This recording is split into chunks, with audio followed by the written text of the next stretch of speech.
as isolation measures increase and countries around the world place their citizens into total lockdown, a very peculiar thing is taking place without us realizing. The situation is actually making the world more inclined towards a Muslim way of life, and you don't have to look far to see how. People around the world are spending more time with their families. Pubs, clubs, and casinos are now officially closed. In certain countries, alcohol has been banned.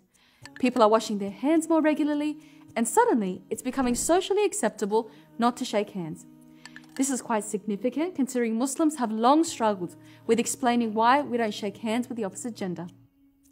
On the economic front, we've also seen interest rates reduced to zero, a clear win for Islamic finance. The President of the United States has held a national day of prayer, and people have begun shifting their hope towards a higher power.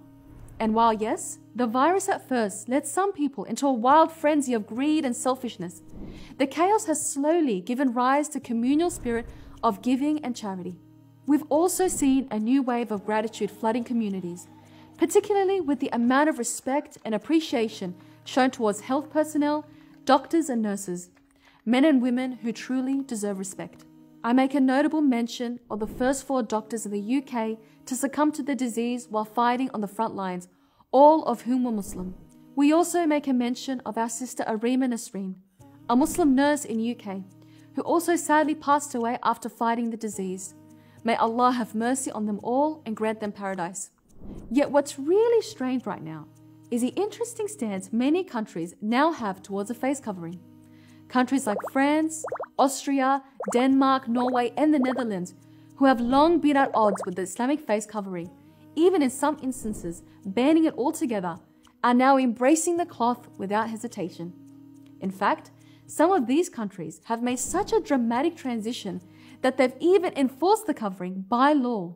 This means that the same cloth, which would have once left you with a hefty fine for being worn, will now leave you with a hefty fine for not being worn.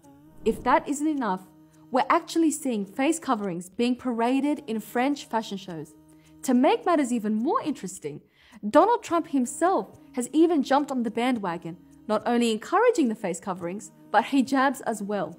A lot of people have scarves, and you can use a scarf. Scarf would be very good. So you can use scarves. You can use something else over your face. It doesn't have to be a mask. Could it be that everyone has now had a change of heart? Or have they too been inspired by the Muslim way of life? We sure pray that this tragic virus comes to an end soon and we can all get on with our lives once again as normal.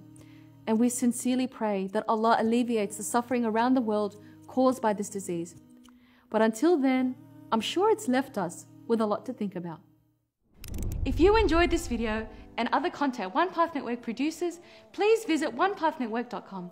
For as little as $1 a day, you can help in spreading beneficial content across the globe. Thanks for your support, guys.